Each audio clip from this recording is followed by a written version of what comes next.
Assalamualaikum and good day. My name is Ahmad Shakib Muhammad Faizal. Today we are going to be presenting virtual presentation for the work-based learning project of Engineers in Society BAA 4222. We are from Group 24 and this is the group members' name and ID. Myself, Ahmad Shakib bin Muhammad Faizal, Muhammad Zaim Hilmi bin Johari, Muhammad Ishaq bin Muhammad Hatta, Aisyah binti Saifuniza, and Nur Alia binti Aziz. This is the content that is going to be presented today. I'm going to be doing introduction and conclusion. For introduction, the project that's been selected by our group is the Klang Valley Mass Rapid Transit, or also known as KVMRT. This line is from Sungai Buloh and Kajang. It is stretches along 51 km, which includes phase 1 and phase 2. And it also includes 31 stations, which also 7 underground stations, and a total investment of 23 billion ringgit Malaysia. For phase 1, the station is from Sungai Buloh to Semantan, which is over 22 km, and the commercial operation begins in December 2016. As for phase 2, the station is from Semantan to Kajang, and it is around 30 kilometers and operates in July 2017. Thank you for the preview, presenter. I'm going to continue on the impact of the project to environment during construction and also the after construction. So for during construction, we have traffic congestion. As we know, KVMRT is located near the main road, so the machineries, materials, or hoarding basically will make the road become smaller. Next, we have noise pollution. And we know the users of machineries during the construction work will produce noise. Next, we have construction risk due to karst geology, impact to groundwater regime, water pollution. For example, the oils from the crane spill on the ground during the construction work. So the oil will pollute the water. And last but not least, flooding. The next, for after construction, we also have the noise pollution. It's occur because of the train passing by and also will create the vibration on the located area. Next, we also have traffic congestion. As we know, KVMRT is located near the main road, so it will cause traffic congestion whereby the cars, motorcycle will stop nearby, maybe for sending passengers or pick up passengers at KVMRT. Next, we have visual impacts, air quality. We increase in air quality as the users of vehicles such as cars and motorcycle have been reduced. And last but not least, social impact.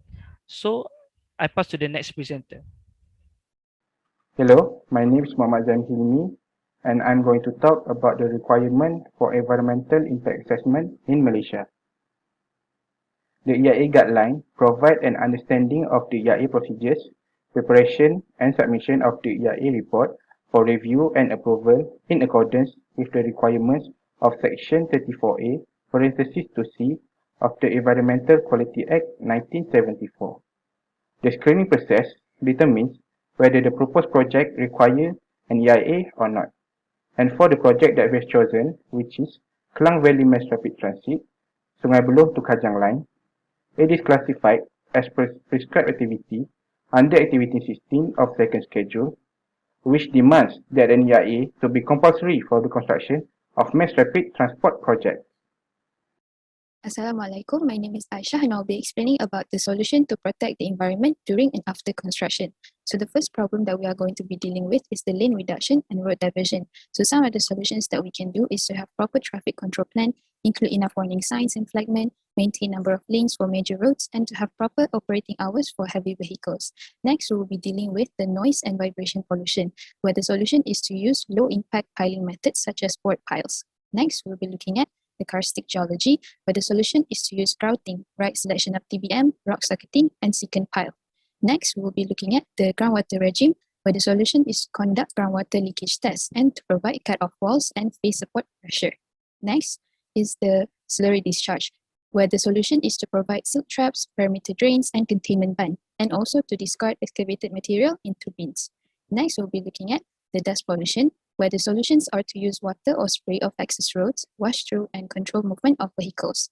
Next, I'll be explaining about the solution to protect the environment after the construction. So the first one is to deal with the noise and vibration pollution, where we can use continuous welded tracks, acoustic absorption, noise barriers, use high resilient rail pad, under base plate, and floating track slab. And lastly is to deal with the visual, where we have appropriate design and landscape with suitable colors and themes and sufficient signage. That is all from me. Thank you. Hi, Assalamualaikum. My name is Nur Alia binti Aziz. Next, another acts concern the Klang Valley Mass Rapid Transit project from Sungai Buloh to Kajang.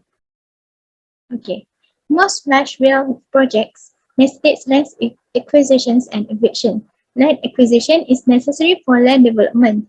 Land acquisition must generally comply with Section 3 of Land Acquisitions Act 486 of 1960. Moreover, the Occupational Safety and Health Act 514 of 1994 mandates that employers maintain safe and healthy work environments.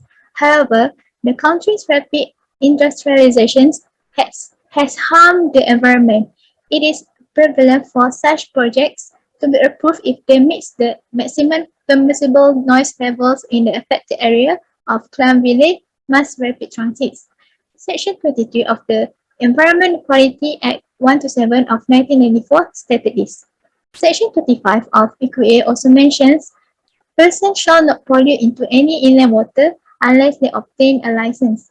Besides, certain activities are required by Section 34A of the EQA. According to the Act, the Minister of Natural Resources and Environment has the authority to impose environmental restrictions.